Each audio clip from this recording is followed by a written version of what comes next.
लोकशाहीचा बुलंद आवाज, रिपब्लिकन वार्ता, महाराष्ट्र.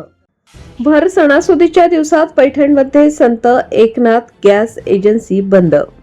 गॅस सिलेंडर न मिळाल्याने सर्वसामान्यांमध्ये संताप. बातमी पैठण येथून. पैठण शहरात सध्या गॅस सिलेंडरचा तीव्र तुटवडा जाणवत असून आता चक्क संत एकनाथ गॅस एजन्सीने रमजान ईद सणाला पण इंधन गॅस सिलेंडर न मिळाल्याने नागरिकांमध्ये तीव्र नाराजगी व्यक्त होत आहे. ऑफिस बंद करण्यात आल्याने नियमित दराने आणि वेळेवर सिलेंडर उपलब्ध होत नसल्याने अनेक व्यावसायिकांना दैनंदिन व्यवसाय चालवणे कठीण झाले आहे.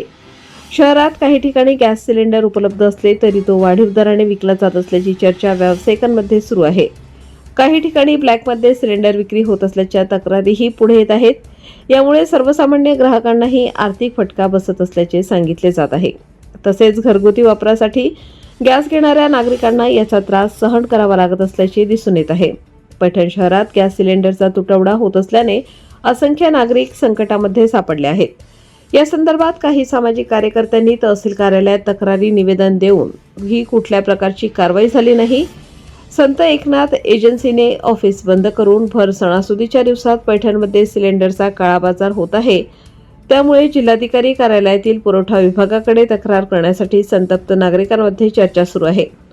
परिणामी व्यावसायिकांचे आणि सर्वसामान्य जनतेचे आर्थिक नुकसान होत असून त्यांच्या रोजच्या दैनंदिन जीवनाकरिता गॅस इंधन सर्वात महत्त्वाचे साधन आहे. परिणामी तेच जर मिळत नसेल तर संबंधित प्रशासनाने परिस्थितीची तातडीने दखल घेऊन गॅस सिलेंडरचा सुरळीत पुरवठा सुनिश्चित करावा.